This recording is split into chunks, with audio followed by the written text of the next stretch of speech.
Welcome to the Film Steins, the Double Feature podcast. Join us as we unravel the interwoven experience of the continuous conversation of cinema. Take part in pairing movies with their cursed counterparts, movies that share DNA, or even pairing questionable duos by joining our Patreon at patreon.com/filmsteins. We offer tiers at the $1, $5, and $20 level, where the $5 tier will grant the ability to request films to further the discussion. So grab some popcorn, sit back, and get ready to join the 100-year conversation. This is the Film Steins, where movies are more than just entertainment. They're an experience. They're an experience. All around you.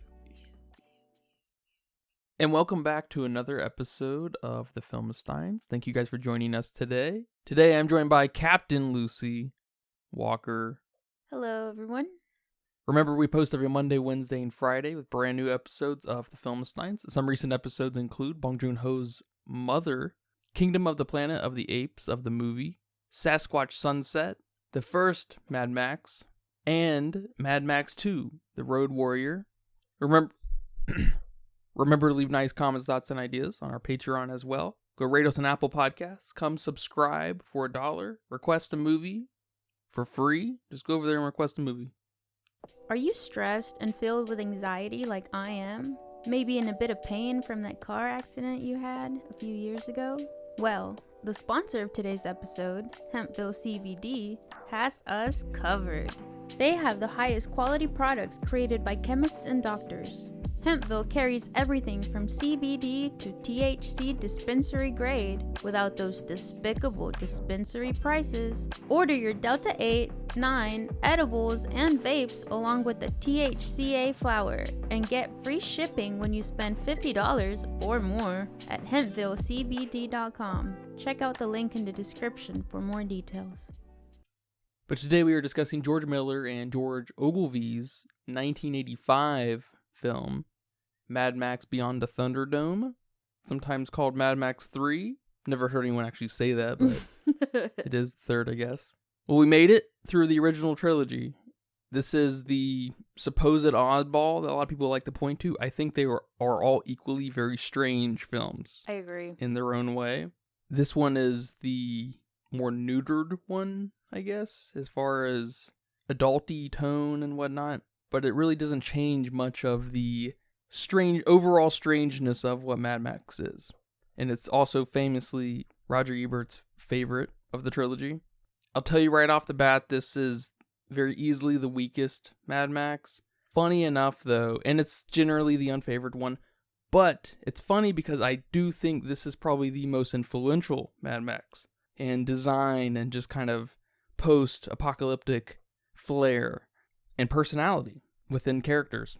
I see the most fallout out of this in another series called Rage over the other two films, and I really enjoy a lot of the world-building elements and new kind of faces we have here. Tina Turner's character is fun. Aunty Entity, fun name. We get a lot of those, though. Master Blaster, I don't know if this is where the visual comes from, of taking two people and having a brains and bronze kind of person merge into one, but I like the visuals, very cool, obviously. The town running on pig shit, very fun. The biblical kind of tangent plot with the children and the way they speak is very fun. But just the overall of how we get from place to place and why it all happens is a little too Sunday cartoony, I think, for me. And no, Jedediah, the pilot, is not the same as the guy or captain. But he's the same actor. It is the same actor, okay. Yes. That's why I was confused.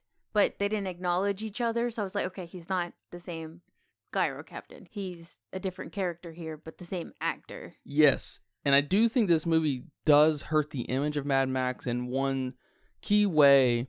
He feels less like a legend, kind of mythical character here, and he's more of a proper protagonist going on kind of an epic adventure instead of being this kind of passerby who just kind of stumbles into it.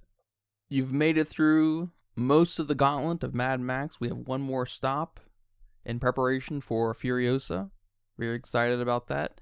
You've discovered a series that speaks to you on some level. That's very fun. How did you feel about the more contentious of the original three? I think you might be surprised that I'm leaning towards this being my favorite of the three.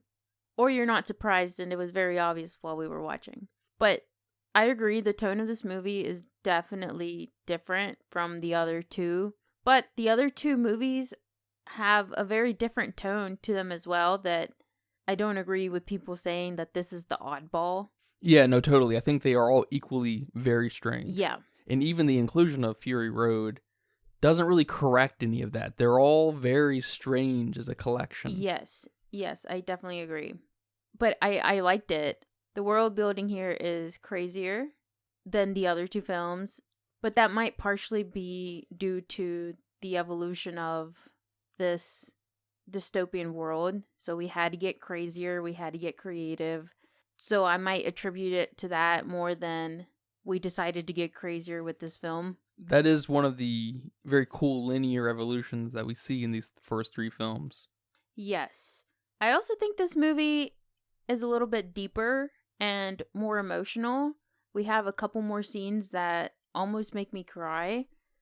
I also think there's more focus on character interaction and maybe a little bit more character depth, which I enjoy that.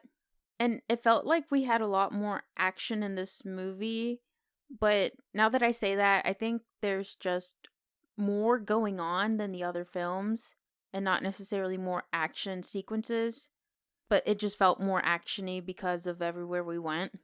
But I think it has a lot more personality that I liked compared to the other two films, because we also have this hint of brutality that I like, but we also have some comedy that we don't really have in the other films at all, which I also like. I don't know, I think this movie just felt more clever. But I like what you said about it being kind of Sunday cartoony, because this whole franchise seems like it's a cartoon, because I guess with the exception of the first movie, but it just feels like, who is Max going to save now? Stay tuned for next week's episode and find out, you know? But I liked it. I don't think I quite agree with what you said about the plot, though, because I think that's my favorite part about this, how well it flowed, how getting him from point A to point B flowed so much better than the other two films, especially the first one. We didn't have these weird scenes where we just needed to add this scene for like one split second so we can know what's going on. Like, no. He gets his shit stolen. He goes to find it. He makes a deal to get his stuff. He fights. He loses. He gets saved by some kids. Then he does some saving. Like, it's very boom, boom, boom, boom. And I like that a lot. But to agree with what you did say, is that it feels very cartoony. Yeah, we seem to sacrifice this so-called allegorical thing we had going on in Mad Max 2 for more of a cartoony, maybe Star Wars-y thing. Mad Max 2 didn't feel lived in. It felt like there was a lesson to be learned here kind of thing.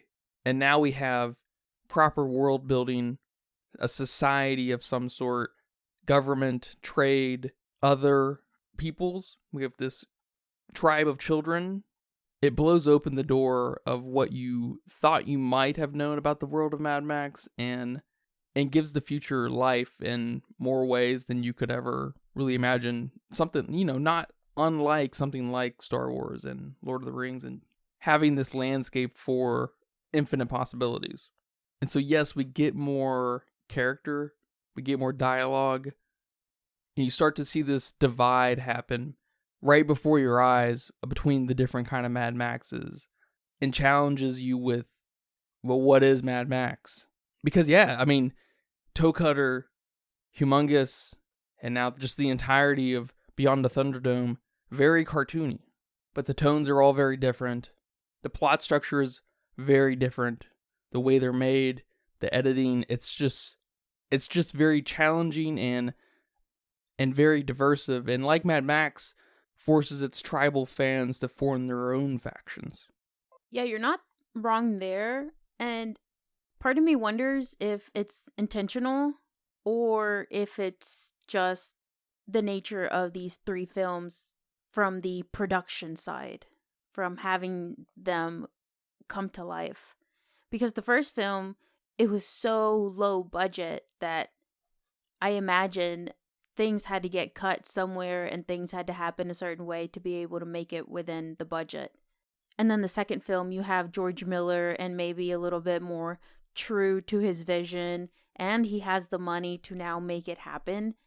But then you have the third film with George Miller and a second director. I don't recognize any of the work he's done. It's a lot of Australian things, I believe. So I can't really comment on that. So of course you're going to have a different vision, introducing a new person into your vision.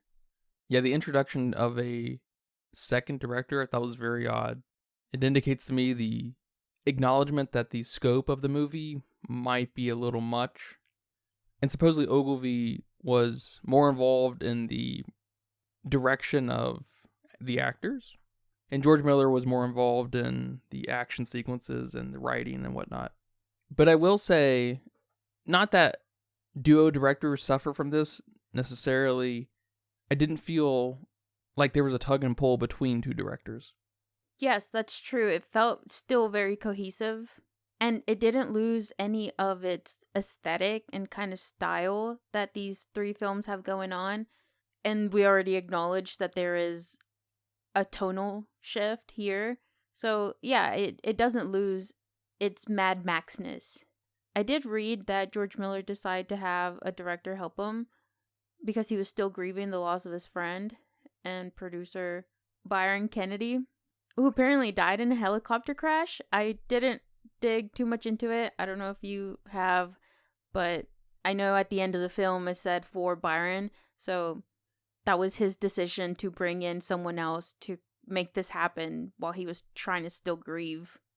Yeah, he was the co-creator of the Mad Max series, so you have to expect a deep relationship there. That's terrible. I had no idea. I understand why you would want to bring someone along to make sure things make sense, I guess. But I like how these three movies sort of come full circle. And yes, we do lose a little bit of that myth, a little bit of that legend that Mad Max is in this third film. But I do like that we gain some hope, especially including these children. We gain this human need for connection instead of that just lonesome Mad Max. But we still keep that a little bit because he doesn't go off and fly with them. He's still a little bit of a legend. We have Savannah, the girl, still tells stories about him in her tells. She's still keeping his legend alive. And, we don't lose Mad Max's character a lot. He doesn't all of a sudden become this dad figure or this leader or this awesome person. He still has those traits where he's pretty much an ass at times. Yeah, but he can't help but to help. So I like that we kind of went from him losing his family, becoming this, depressed, lonesome fighter, to now kind of being hopeful and being reminded that humanity is something to fight for. And on top of that, we get a little bit of hope and mercy through, we see Aunty Entity spare Mad Max too. Why does she spare him? We know she's not anything like Toe Cutter and Humongous. She's actually someone who's smart, intelligent. She's a leader, and she's not a leader by force like the other two are. They're bigger physically, and they might be meaner and quick to beat the shit out of you, but there's something different to her. She's a different kind of bad guy. I wouldn't even call her a bad guy like I would call the other two.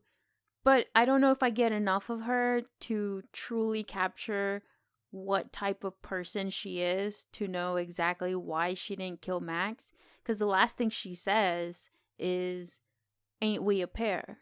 I think we get a little bit of an unspoken parallel between her and Papagayo from Mad Max 2, where Papagayo acknowledges him being an honorable man, someone with dignity, and she calls him a soldier at the end, right before she walks away, indicating some kind of honor and perhaps chivalry and someone worth keeping alive when you know you've lost. You know, she's not a sore loser.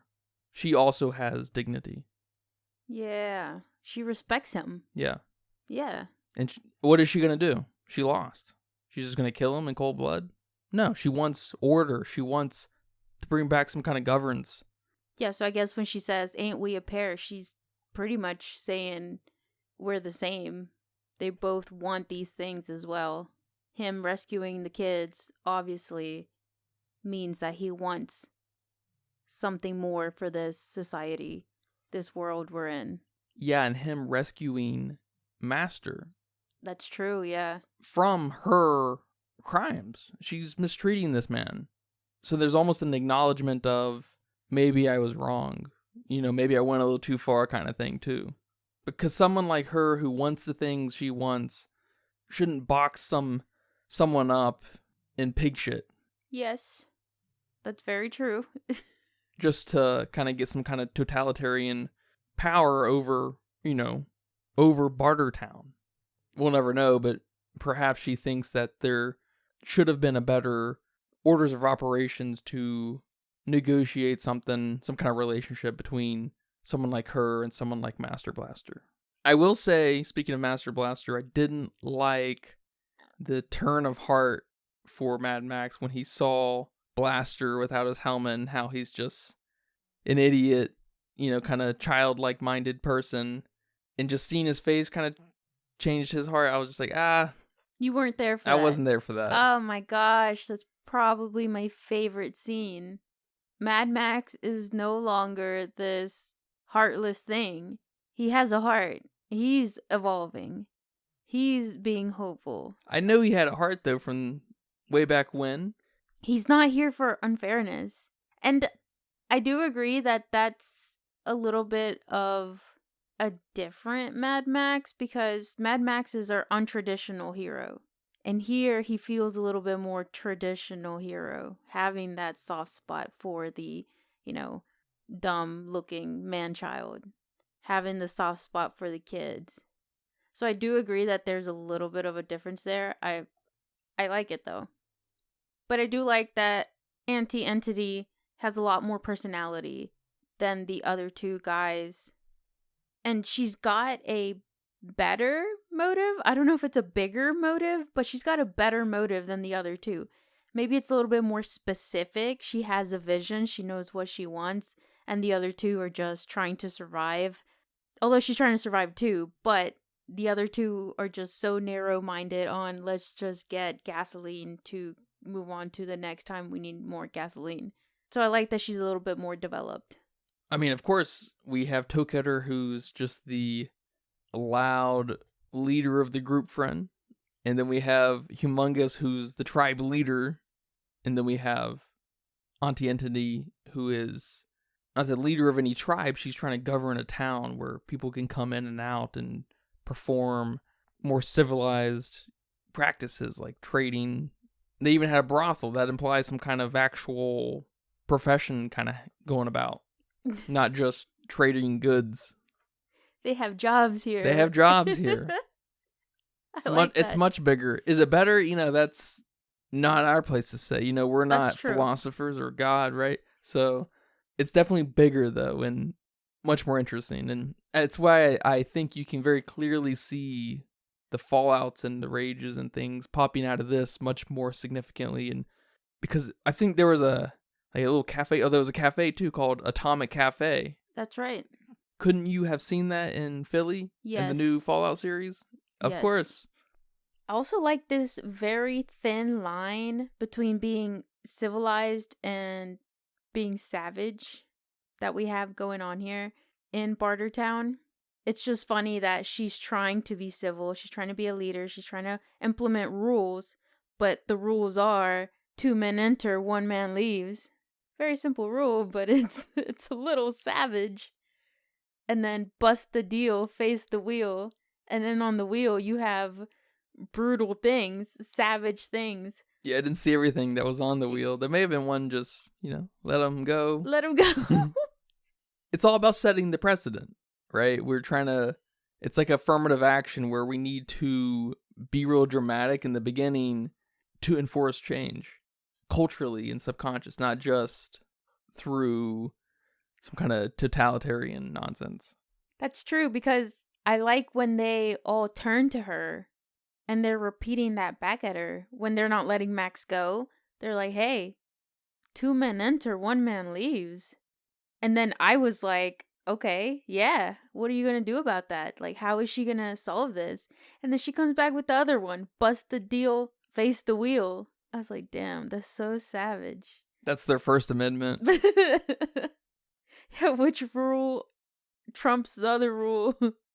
But speaking of that, 2 men enter, 1 man leaves.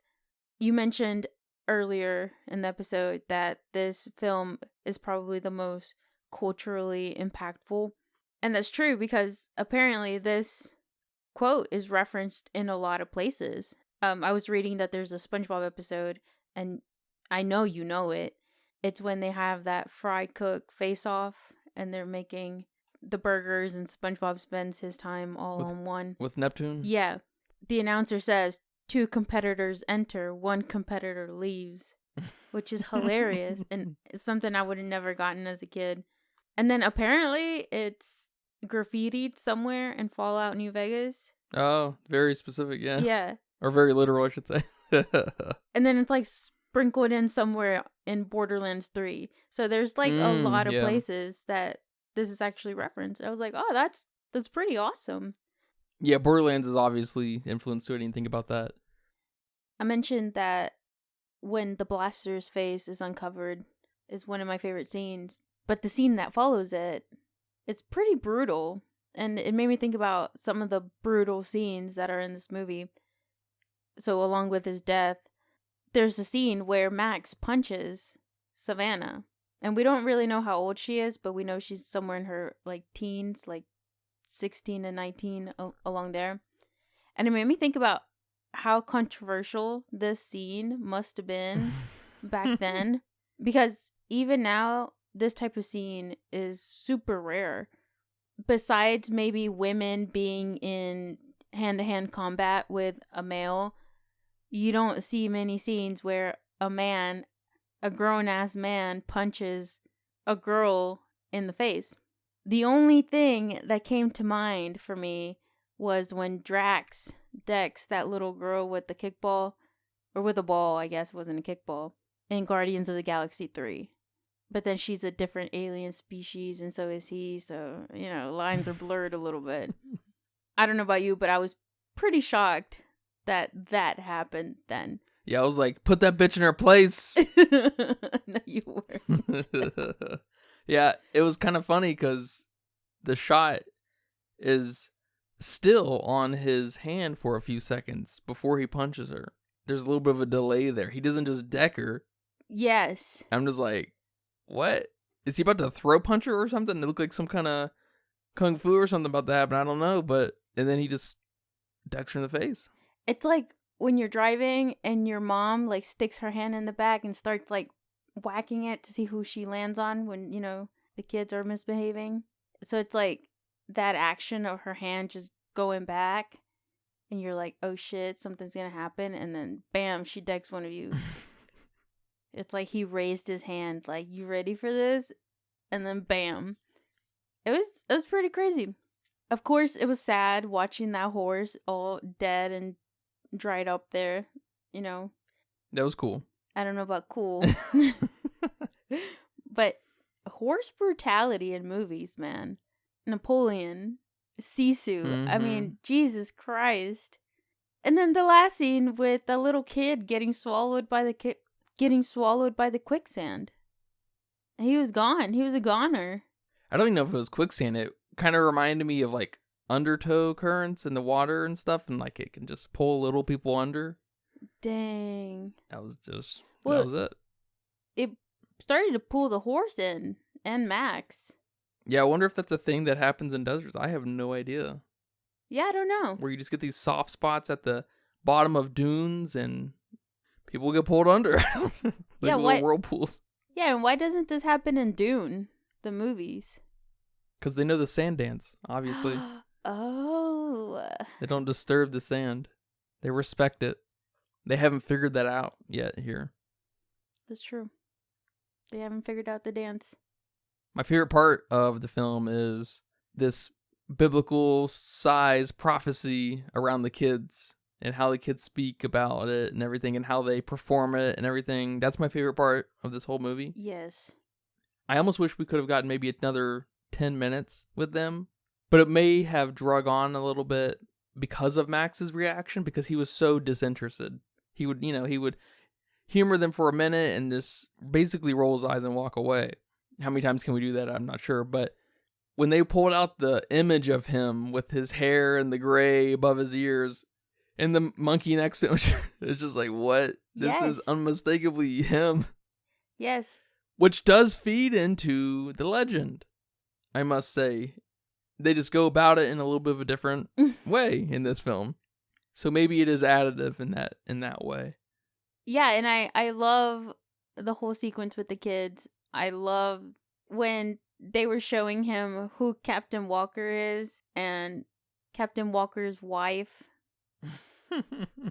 And it looked nothing like him, and the wife was just some random showgirl dancer yeah. kind of thing. And they're like, "Ooh, that's his wife." And then they were showing it to him in that little picture spinning thingy toy that everyone had in the early 2000s, whatever that thing is called. And then we have the scene towards the end when the kids finally listen to what the vinyl says, and it's basically a how to speak French. And it tells them that they are going home, and they just have this moment, and it was so sweet. That was my second moment where I almost cried. That is a really great moment. It's a really sneaky moment too. It's probably my second favorite moment too, but both of those moments are probably my favorite moments of the whole Mad Max trilogy. Because I didn't know where they were going to take that. I didn't know if we were about to disappoint these kids. But we didn't. We kept the hope alive. And I like that. Because the whole representation of these kids is keeping the hope alive in the face of adversity.